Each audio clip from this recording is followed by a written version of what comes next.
Bonjour, mesdames, messieurs, chers amis, bienvenue aux autres mots de la Bible. Aujourd'hui, j'aimerais vous parler de musique. La musique, c'est un des grands acquis de l'humanité. On la trouve dans toutes les cultures, dans toutes les civilisations. Et la Bible ne dit rien d'autre, puisque selon la Bible, on trouve dans le chapitre 4 du livre de la Genèse l'information que Caïn, le premier meurtrier, mais qui devient aussi l'inventeur de la civilisation, que Caïn avait donc un descendant du nom de Jubal. C'est lui, dit le texte, le père de tous ceux qui jouent de la lyre et du chalumeau. Donc la musique est présente dès le début de la civilisation. La Bible connaît plusieurs mots en lien avec la musique: zamar, faire de la musique; shir, chanter, aussi la chanson; tehila, louange, qu'on retrouve dans Tehilim, les psaumes. L'importance de la musique, des chants, des instruments de musique est bien attestée par toutes sortes de représentations provenant du Proche-Orient ancien, du Levant, mais aussi de l'Égypte. Nous avons par exemple à Ashdod cet objet intéressant qui montre en effet 4 musiciens, et on se rend compte que très souvent, ce sont les femmes qui jouent le premier rôle quand il s'agit de faire de la musique. Comme dans cette représentation d'un petit orchestre féminin, une représentation qui vient de Chypre, et on voit en fait des femmes avec des instruments comme la double flûte, la lyre et la cymbale, ou peut-être un tambour à main. L'importance des femmes, elle est bien attestée aussi dans les textes bibliques. Par exemple, dans le livre de l'Exode, après que les Israélites ont quitté l'Égypte, traversé la mer dans laquelle Pharaon et son armée se sont noyés, Myriam, sœur de Aaron, de Moïse, prit en main le tambourin. Toutes les femmes sortirent à sa suite, dansant et jouant du tambourin, et Myriam chante une chanson de victoire chantée pour Yahvé. Il a fait un coup d'éclat. Cheval et cavalier en mer, il les jeta. Chose comparable encore pour Déborah, la prophétesse, après avoir remporté la victoire contre l'armée des Cananéens, elle entend aussi un chant de victoire.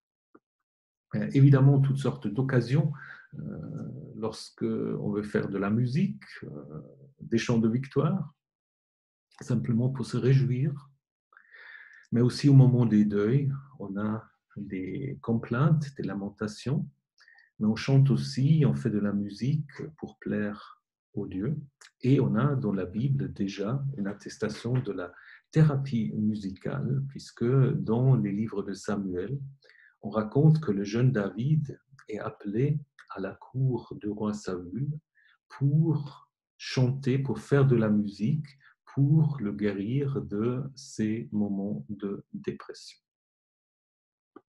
3 livres de la Bible sont des livres de musique: le livre des Lamentations, le livre des Psaumes et le Cantique des Cantiques.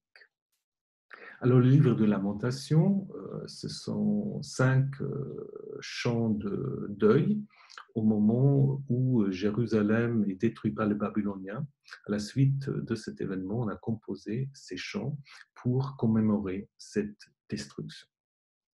Le livre des Psaumes contient 150 ou 151 dans le texte grec chants qui ont été, par la tradition, attribués à David. Curieusement, ce n'est pas des chants de victoire ou des chants triomphants qui sont attribués à David, c'est plutôt des chants de complainte où David fait part de ses angoisses, de ses soucis. On a l'impression, là aussi, il fait sa propre thérapie en chantant. Historiquement, David n'est sans doute pas l'auteur des psaumes, mais il est intéressant de constater ce lien entre le roi et la musique.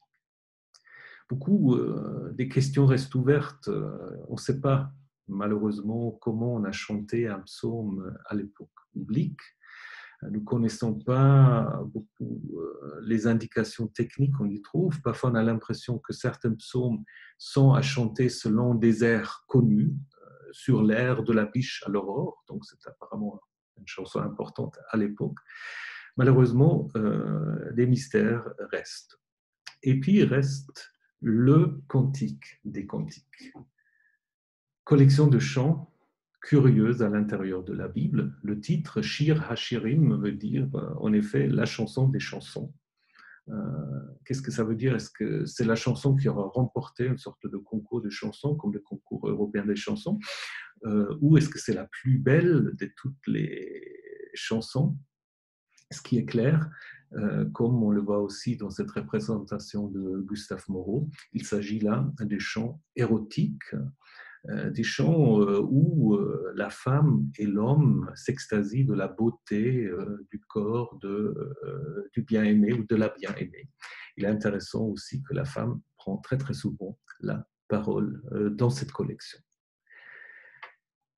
On a voulu atténuer ce caractère érotique des cantiques dans le cantique des cantiques en décrétant que c'est à lire de manière allégorique comme représentant l'amour de Dieu pour son peuple ou du Christ pour son Église, mais il s'agit clairement d'une collection de chants érotiques, d'ailleurs attesté encore dans le Talmud, où certains rabbins s'offusquent qu'on chante ces chansons dans les tavernes et dans les bars.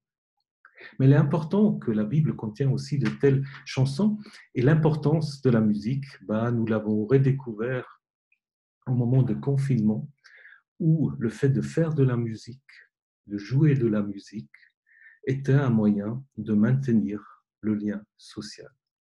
Et là, nous nous inscrivons en fait dans une tradition qui est déjà bien attestée dans la Bible.